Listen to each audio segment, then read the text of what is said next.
hacer de su conocimiento que se ha presentado un paquete legislativo que tiene que ver con la cooperación con la Corte Penal Internacional y la armonización legislativa que se emana de este instrumento. Es un paquete legislativo que lo que busca es esencialmente luchar contra la impunidad. Se trata que el Estado mexicano armonice los instrumentos internacionales que ha firmado en materia de derechos humanos, en particular con la Corte Penal Internacional y lo que se conoce como el Estatuto de Roma. Es un pendiente, pero también tiene que ver con la generación de los procesos legislativos que permita que el derecho internacional de los derechos humanos se pueda aplicar en México. Se trata de una ley para armonizar el artículo 21 de la Constitución y también diversas disposiciones legales que buscan armonizar, por ejemplo, en materia de la ley de la Fiscalía, en materia del Código Penal Federal y respecto a legislaciones secundarias que derivan en materia de Poder Judicial. Hay algunos delitos establecidos en el Estatuto de Roma, que es la justicia internacional, que por la falta de ordenamientos en México no podrían ser juzgados. Los delitos atroces, las violaciones graves a los derechos humanos, los delitos de lesa humanidad no podrían ser debidamente sancionados en México. No basta firmar los instrumentos internacionales, sino hay que hacerlos ley interna. Esta iniciativa, que se trabajó a lo largo de 3 años con un grupo de expertos y expertas, a quienes les quiero agradecer, ha generado la posibilidad de armonizar debidamente todos los instrumentos, pero también busca cerrar una discusión no solo en esta legislatura 65, sino empezar en la 66, para que se pueda empujar la política pública en materia de derechos humanos.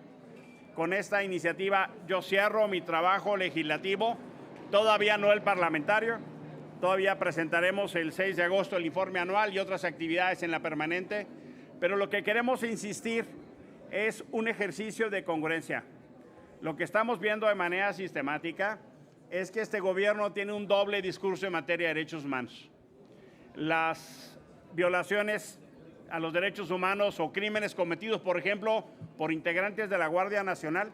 Vimos lo que pasó en San Luis Potosí o vimos lo que ha pasado en Nuevo Laredo y no hay acciones de justicia. En realidad lo que estamos viendo es un manto de impunidad a los servidores públicos que cometen delitos o violan la ley o hacen violaciones a los derechos humanos.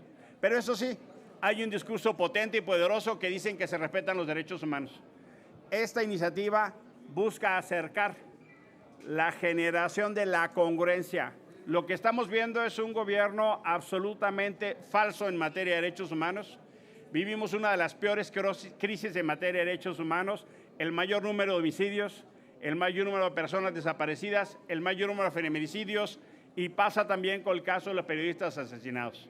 Por eso esta iniciativa que busca generar las condiciones de cumplimiento de las obligaciones del Estado mexicano en materia de cooperación internacional en derechos humanos, busca armonizar los establecimientos de la cooperación internacional con la Corte Penal Internacional y con el Estatuto de Roma.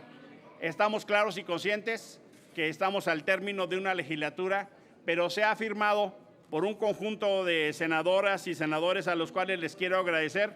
Entre ellos agradezco mucho a la senadora Claudia Anaya, a Beatriz Paredes, al senador Madero, al senador Mancera, porque la senadora Claudia Anaya lo va a retomar para la próxima legislatura.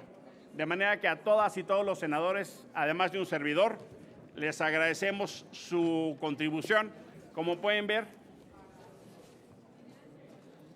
es un paquete legislativo amplio. Estamos hablando de la modificación de más de 5 ordenamientos y una ley de cumplimiento de la Constitución en su artículo 21.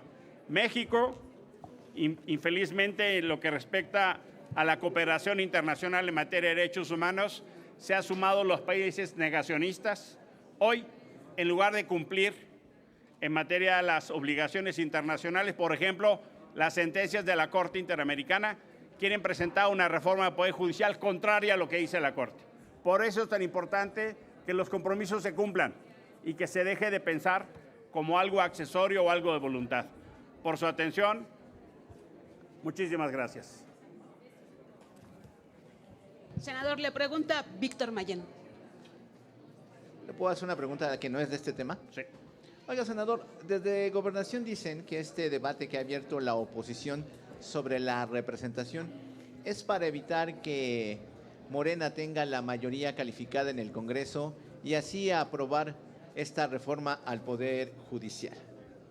Y con todo respeto hay que decirle a la secretaria de Gobernación que ya se vaya Morena. Ella no actúa como secretaria de Gobernación. Ella quiere y está actuando como representante de Morena. Ella no tiene por qué estar defendiendo a Morena. Ella es una funcionaria de Estado, pero desde el día siguiente de la elección ha intentado una maniobra que viola la voluntad popular. La voluntad popular le dio 54% de los votos a Morena en la Cámara de Diputados y a la oposición le dio el 43%. Se quieren quedar con el 75% de la Cámara. Una diferencia que en la urna fue de 12 puntos, lo quieren hacer en la Cámara de Diputados de 50 puntos.